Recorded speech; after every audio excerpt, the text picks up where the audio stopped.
Good morning.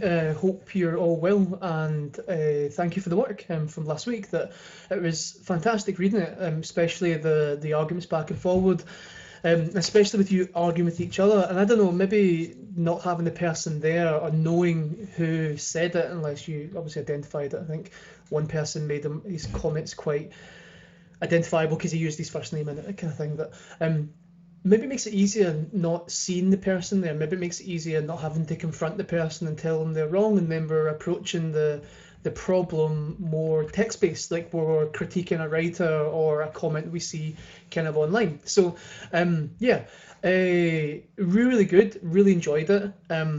Lots of nitpicking, and I know that sounds negative, but it's really not. So a lot of people are commenting on the town and city one, that some things are a town, some things are a city, what makes a town and what makes a city. Somebody actually put in completely accurate information about a city has to have a cathedral. Paisley had a cathedral for years and years and years, and it lost out on city status. I think it's been recently gained city status. But so what's the difference between a town, a city, a hamlet, a village? That what do these mean? How many do we have to put onto it? And actually, what you have there is a philosophical discussion. And it's not just we have to classify this as a town or city for planning, for society, etc. And it is, but it's called the Sorites problem, and the Sorites problem is easy way to explain it. Let me get bits of hay, and I've got one bit of hay, and I put it down on the ground. Get a bit of hay. You get another bit of hay, put it on the ground. 2 bits of hay. How many bits of hay do you have to throw onto the floor before it's a pile of hay? When does a pile become a heap? When does a heap become a mound? When does a mound become a mountain, sort of thing? What's this, the how in the mountain is size of that one I know, because people are going to critique me on it, but that's the problem with it, that if you've got a heap of hay, how much of the hay do you take off for it to become like a pile? That's the Sorites problem, and that's what the same thing we've got with the town and city. And it's not supposed to be argumentative, and it's not supposed to be just trying to get kind of one up over the person. It's supposed to be trying to clarify what we mean by these terms, and I'll get to that in a wee bit when we start looking at the who are you and what are you from Sophie's world. So really good work. What a water, wet and ice, great, really good kind of like interaction with us. Some of you went all out, and some of you went full paragraphs, and I will kind of reply back to these, because it's such good work and such good research as well going on there with it. So very well done. I know it's hard. I know it's hard to motivate yourself. That when I did philosophy when I was in the Royal Navy, I did it through distant learning. So I had to do my philosophy course by reading, by writing, and then by exchanging. It was I think I was 22, 23 when I started it, and it was a retired minister who was my tutor at uni, and he insisted in handwriting letters, which is fine. It's nice that, but I was in Gibraltar at the time, and so it was messaging back and forward with it. I got it done, but it made it difficult. One of the things I found difficult was to try and motivate myself to actually get up and actually start learning with it. So I'm so impressed by the work so far. So the water being wet, ice, etc. It's a really good discussion, because we had the discussion last year as well with higher philosophy, and the person that was in higher philosophy, I had the same discussion with him when he was in 4th year, and it's a good one, mainly because that can fire be hot, can fire burn? No, sorry, fire can be hot. Sorry, can fire burn?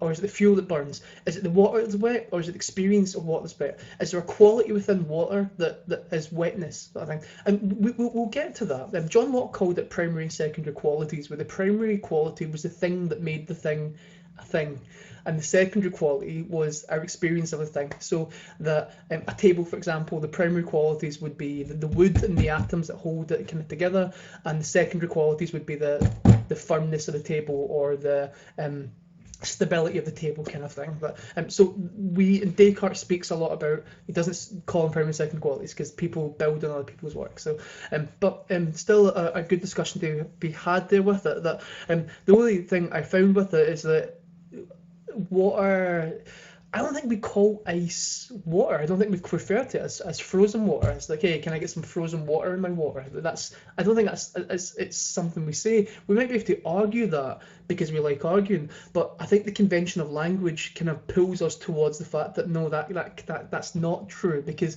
we wouldn't use that in a sentence every day. And that's important for later on when we look at ambiguity. Some things are ambiguous because of the context within the sentence. So that I saw a man on the hill with my telescope. Did I see a man on the hill through my telescope, or did I see a man on the hill and he was holding my telescope? So the sentence can present some ambiguity, but sometimes it's not ambiguous because you know from the context of the sentence what the person actually means. So I think that the water being wet was a wee bit of a red herring, but still a fantastic discussion to be had. The time I generally stay away from. That there's two things that hurt me mentally, and it is time and infinity, and we will cover both of these at great length in class, but there's two concepts that I don't like thinking about too much, mainly because they're rabbit holes that kind of stay you. But by all means, happy for you to go down that road. Some went down the code simulation as well, and I love the code simulation. This is Bostrom's paper, and Bostrom put forward a philosophical paper in 2008, 2012, 8, I think, that where are we living in the computer simulation, and he was able to show that mathematically, no, we're not. The space needed for servers, the energy needed to power this is beyond our capabilities, but beyond our current capabilities. And Bostrom does make a lot of leaps, but he shows mathematically that it can't be a simulation. And I will put the paper, if you want to read it, into the post for today. Anyway. So on to this week's what I'm going to dump a lot of stuff on it today. That should say 4. 3, 2 for knowledge, 3 for replying to replies. So this is number 4, sorry, for the top bit. So sometimes when we're definition finding, and we don't mean kind of looking up definition, we mean sort of clarifying and refining what we mean by certain terms and concepts. Sometimes it's easier to think of what the thing isn't, so defining it by negatives rather than defining it by positives. So am I a tree? No, I am not a tree, because I am not made of wood. I have atoms and trees have atoms, but there are things about me that's just separate kind of thing. And I'll get to that next slide anyway with it. So in philosophy, we speak about the source of knowledge and where our knowledge comes from. And typically there are 3 sources of knowledge, and if you can think of a 4th, I'm sure we've discussed this maybe in post 1. So the first one is reason. So you sit down and you think about it, that you're able to conjure the idea inside your mind yourself. We don't know what does that, and we don't know how it does that. We just know that it does that. So the maths, that the first person to ever decide that deduce that 1 + 1 = 2. Like, how did they get there with it? And then we have savant syndrome, and it's an interesting wiki page on savant syndrome, where people have talents and people can speak languages and people can do maths without any apparent experience of this. And it forces philosophers and scientists, etc., to kind of reflect on what it is and what it means to learn and what knowledge actually is. Second one is experience, and as cringy as you will find it on all the slides kind of following this, I like bit emojis and I like putting them into slides. So you can roll your eyes. That's fine. So our experience of things. So what's it like to sit in the sun? Well, your skin goes warm. There's when you're out in the sun, there's an all-encompassing feeling of heat, that it's not just your arms, that you can feel that the sun's bearing down on you, that the sounds are different, the smells are different. So our experience of something is knowledge, because we were there and we did it. And the other kind of asterisks that terms and conditions apply, see in store for details kind of thing, that is well, Descartes refers to it as God. So Descartes says that our source of information, our reason, experience, and God. The problem with that is obviously it presupposes a kind of an Abrahamic Judaism, Christianity, Islam one God sort of thing, and we ignore sort of Eastern philosophies, and we ignore Buddhism and Hinduism, etc., etc. So we ignore sources of information that could come from that. So that's why we kind of clump it together with an other. DNA is sometimes included in this. I never like this here, mainly because that with God, it leads back to, what is there a God, who made God, and if God made the universe, who made God, sort of thing. And that's fine, and we can go round and round with the arguments about that. With DNA, it's a wee bit different, because the DNA we know is passed on from one parent to a child, and the DNA is passed on. And what we're then saying is there's things inside this DNA, our DNA, that contains knowledge. Absolutely fine, because we know that things like breathing, etc., is passed on. However, it forces, again, philosophers to reflect on this and consider that, do you know how to breathe? That I don't. That I know that I am breathing. I know that I can go. So I know I can take a breath, but I don't know how to breathe. I don't know how my mind sends a signal down my cranial nerves into my spine, down to my, I think it's your phrenic nerve for breathing, down to your phrenic nerve. The phrenic nerve triggers your diaphragm to descend, which expands your lungs, oxygen, and then sort of rushes in through the negative pressure created inside your lungs. Like, I know that, but I don't know how to do that. I'm just aware of it kind of afterwards, that and we'll pick that apart a wee bit later, I suppose. But so if so, it's the type of knowledge that's passed on. Not only that, but if it's came from a parent, which came from a parent, which came from a parent, that just sets up a regress, which keeps going back, and it takes us back to the early humans. And then we need to force the same question, like, how did they get that? So it's DNA is problematic. That so is God. Right enough. The other categories, but all the categories are problematic. Right? Anyway, so it's things to consider, that at least that these are the three sources for it. Right. So Sophie's World Chapter 1, really good kind of interaction from me. I hope you enjoyed it. It's a fantastic book that basically walks you through all of majority is Western philosophy, but the majority of philosophy for the better part of like 4,500 years, I think it goes back, that because the book includes a lot of the Western philosophy. So when we ask these questions, sort of what are you, that or who are you, sorry, that it forces us to reflect on like what it means to be human, that what it means to be a citizen, what it means to be Scottish, what it means to be a teenager, what it means to be an adult, what it means to be a citizen. What do these things mean, and is this our purpose? Is our purpose to work, benefit people, and then die? Is that what we're supposed to do? Are we ants, kind of thing? That like, what's the purpose of being human? Why are we here, and why can we do the things that we do? Are we made, built, designed, evolved for a greater purpose? And we don't know that. But like we said back in like kind of like lesson 1, I almost got episode 1. Yeah. Way back in lesson 1, that it's these questions that we can do, that we must do, because we can voice it, and no other species on the planet can articulate it in the way that we can, and the numbers that we can as well. We must do it. We must ask these kind of questions. So back to the question before, that am I a tree? Well, I'm not a tree, because I'm made of atoms. The tree's made of atoms. That there's an oxygen process inside me. There's an oxygen process inside the tree. There's opposites there, obviously, that a bird could land in me, technically, and a bird. So there are things of similarities, but there are more that's not similar, that are similar. So when we're trying to define and trying to explain what we are, quite a lot of time it's easier to go for like a categorical approach, so a category approach. So that's what I've done. So the definition, according to the Oxford Dictionary of life, is the condition that distinguishes animals and plants from inorganic matter, included the capacity for growth, reproduction, functional activity, and continual change. So what would be growth? What we mean by, obviously, is things growing. Reproduction, we mean sex. Functional activity. The functional activity is really interesting, mainly because it's really open and vague. That does it mean the activity in order to function? Does that mean eating? Does it mean that I don't know what it means.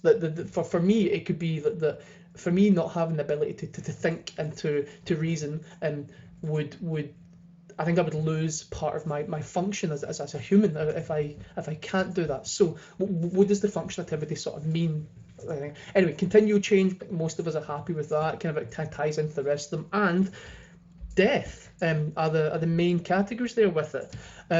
So you are something that grows, reproduces, has a functional activity, changes, and dies.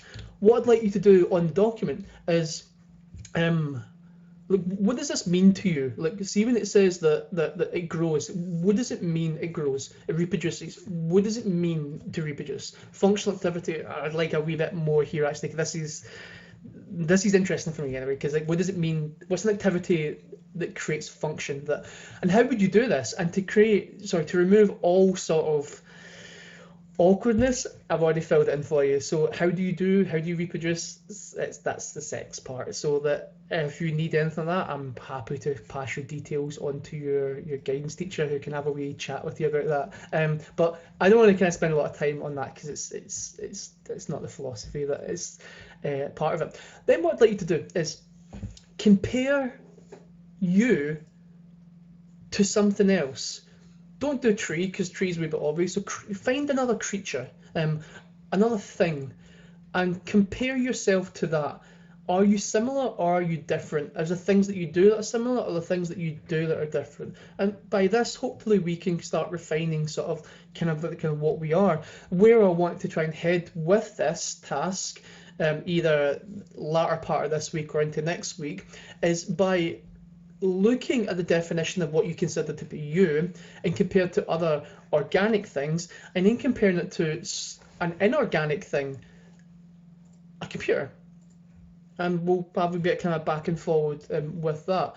What you are and who you are is a question that's plagued humanity since the earliest times we could actually write. That what does it mean to be a human and live in a world where we can talk and we can fight and we can play and we can do all these things? That what's the point of it all? And if you can answer that, then I know you're probably ready to write a book or something like that. Right, moving on. The next question was, where did the world come from? And I don't want to spend too much time on this, mainly because that I think you'll get a lot more work on the first one, but I still want to give you stuff for this anyway. So most people answered Big Bang, perfectly fine, and obviously I agree. But why is there a little red dot on the screen? Anyway, I agree, Big Bang. Pope agrees, Big Bang. Yeah, most people agree, Big Bang. However, Big Bang causes issues for us, mainly because when I was making a model answer for high RMPS last year, and it's the same stuff that the universe originated through a singularity, Big Bang. It's like Googled singularity, that all space, time, energy, matter condensed into the smallest possible area. It's the smallest possible area. How does that even work? How can you get everything condensed into the smallest possible size and then everything coming out of that? We think of the world through analogies. So we think of the world through, like, I think of like a giant kind of water balloon, and someone makes an atom-sized hole in it, and from that everything starts to pour out of the balloon, and that gives us our Big Bang. But that suggests there's a source of all of this, that's something that came kind of before it. So Big Bang, if anything, is a great explanation of everything that happens from kind of the middle part, the kind of Dark Ages sort of onwards. But it doesn't really help us kind of with the first question about what we are and why we're here. Another thing that I came across a couple of years ago, and I'll try and explain it as best I can, but it's hard to kind of get your head around with it. It's to do with how light travels in the universe. So if the Big Bang is, the model of Big Bang is accurate, and we agree with it, if the universe expanded, it expands like we would understand it, like an explosion, kind of 3D, spherical, like the picture shows with it. So that creates, and it's still expanding, and we know it's still expanding because we can measure the distance between stars, and etc., etc. So we know the universe is still moving apart from each other. Even more worryingly, we know that it's accelerating, and we don't know why it's accelerating, but hey ho. So the universe expanding kind of out the way in a sphere. If we take a bit of light, and we know light travels in straight lines, okay? But we know that light doesn't move in a straight line when it's in like a sphere. So if light was in a sphere and it was moving straight, imagine this was a planet and you're walking from, say that's like Glasgow, that bit down there is, I don't know, like Madagascar. That you can't walk in a straight line because the straight line is going through the planet. So the nature of the environment would force you to curve you the way you walk.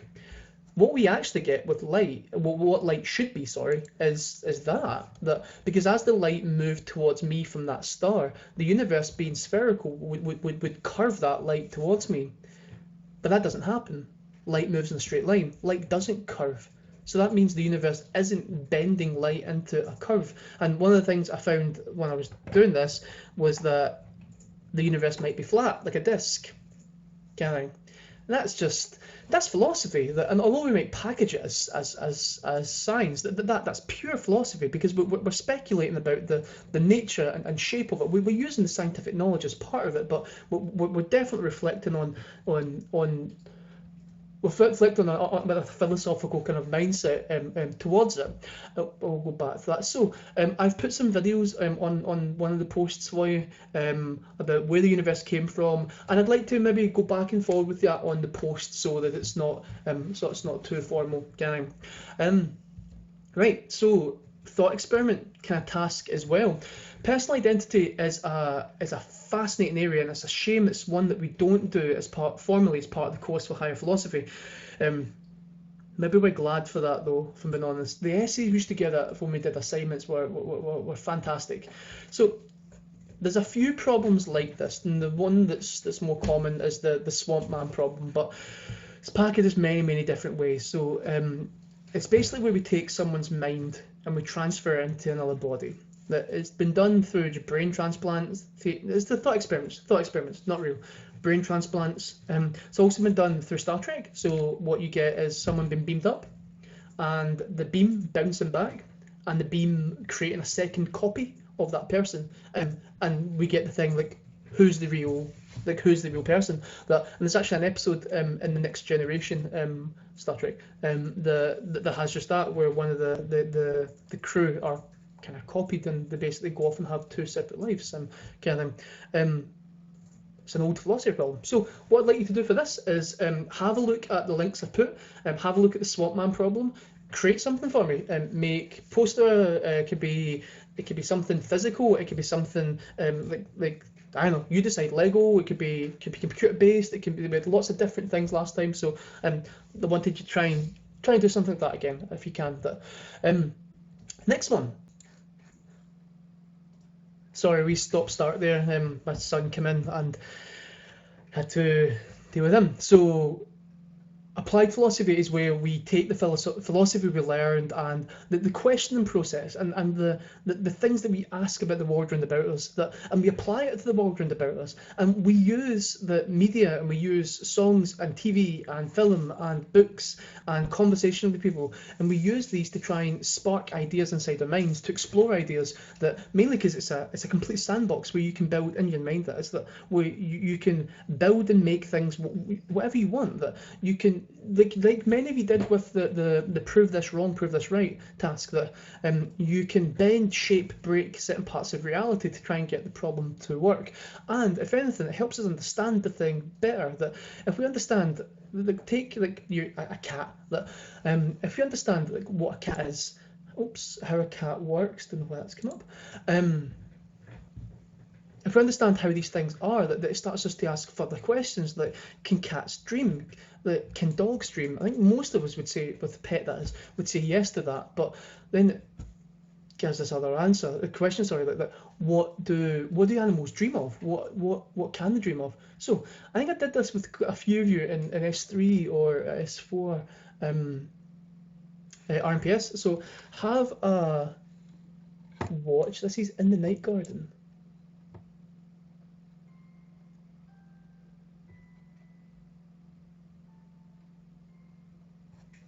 So it starts off quite nice. I used to fall asleep to this with my son, but when he was about a year and a half to um,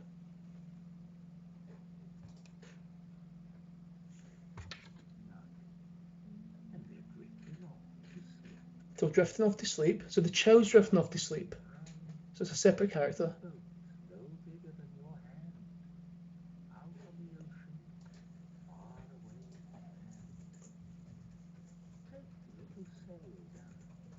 So we've got Iggle Piggle in his boat. Iggle Piggle's middle of the ocean, he's in a sailboat. And we're not going to pick that apart too much, right? But we're not going to go for the cheap jokes with this one. But like he's got no supplies. How's he going to? How did he get there?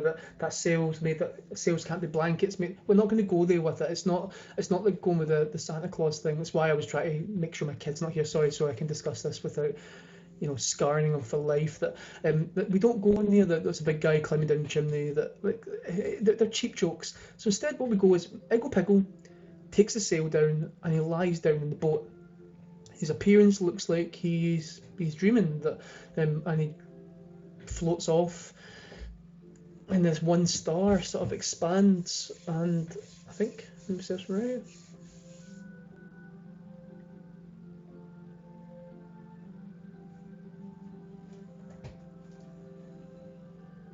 And we have sort of like a consciousness sort of blending with kind of like fantasy, and then the fantasy sort of taking over a bit with it. And then we have the night garden. So the night garden is quite fascinating, mainly because that he fell asleep there. And there are different characters within the night garden. This one I think's focusing on the Pontipines with their many children, and the Wattingers beside them, if memory serves me right again. That Ninky Nonk's there. It's not what I need. And they do this big dance at the end, if you remember. They all go to bed. So, the obvious one there is that the Iggle Piggle is asleep, like he's going to sleep with it. But we need evidence to support that. So he lays down and he pulls the sail over him with a blanket. And that feels like decent enough evidence, actually. His pose and everything seems to be he's sleeping. So this then becomes the dream world. And the night garden is a dreamscape for Iggle Piggle. The problem is that there was always one thing that is constant in a dream. Can you think what it is? I'll give you a few seconds. It's you.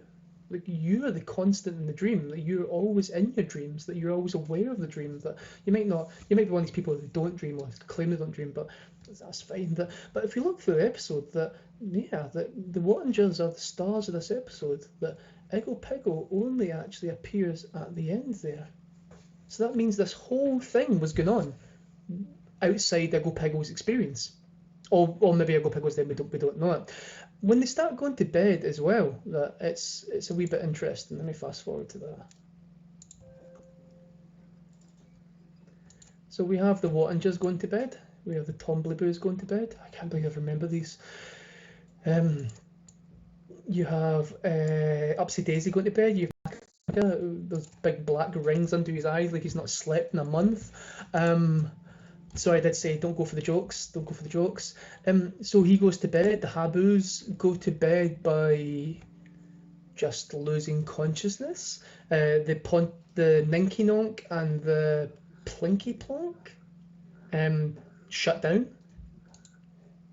So we have we have things kind of like, we have Iggle Piggle, sorry, we have Upsy Daisy, etc. going to bed.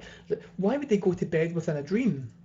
What would they need for them to go to sleep for him dream? Maybe it's part of that. This is what Iggle Piggle's created inside his mind, so that he knows what's going on. That's fine, and that works actually. Except here, Iggle Piggle's the only thing that doesn't have a bed.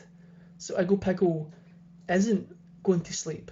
So what does Iggle Piggle do now? What's the next part? Now, if it is a dream, then the next part might just be like a deep sleep, where you don't dream in deep sleep, so that maybe this is it. Maybe this Iggle Piggle's consciousness is now shutting down to go into a REM sleep. But we still return to the previous point about how that Piggle is not present in every episode until the very end, that Piggle isn't there. Now, we could argue it through other means. We could argue and say that Piggle takes on the form of Makapaka, takes on the form of Tumbler Brews, etc. Like, so he's seen the world through their eyes, so he himself is still present, and that would absolutely work. Or we go with a darker idea, that Piggle died, that on the boat, that it would satisfy a lot of other problems that we have, and the night garden then becomes almost like a heaven, and this is him interacting, meeting with them.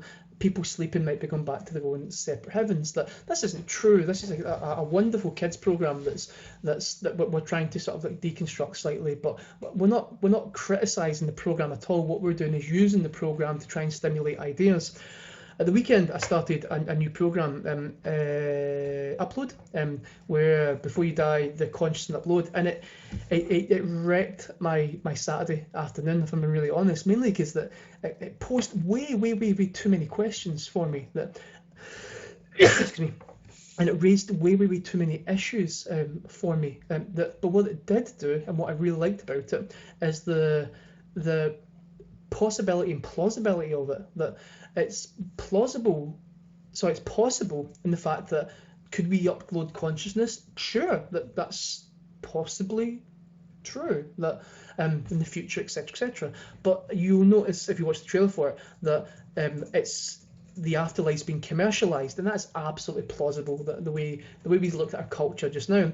And what that did was it started me thinking about other philosophical problems, but afterlife, metaphysical problems mainly, and what it means to be you transferred over, and whether or not you are just a kind of a byproduct of your biology, or whether or not there's something separate inside you, your qualia, is what we call it anyway. That so what I'd like you to do is similar to what I've done. But are there any films, music actually, that the lots of kind of mental imagery and music, literature, art? Is there anything that you've looked at, you experienced, that's created these philosophical problems inside your head? And I'd like you to comment sort of underneath it so that everyone can see it, and so that we can maybe kind of watch the same thing, share the same things. If it's anything with a link, post a link if you can, so that we can all follow the same sort of link. That I think that works. If it's not, then I'll step in and I'll kind of try and package the links together for people, if that makes sense.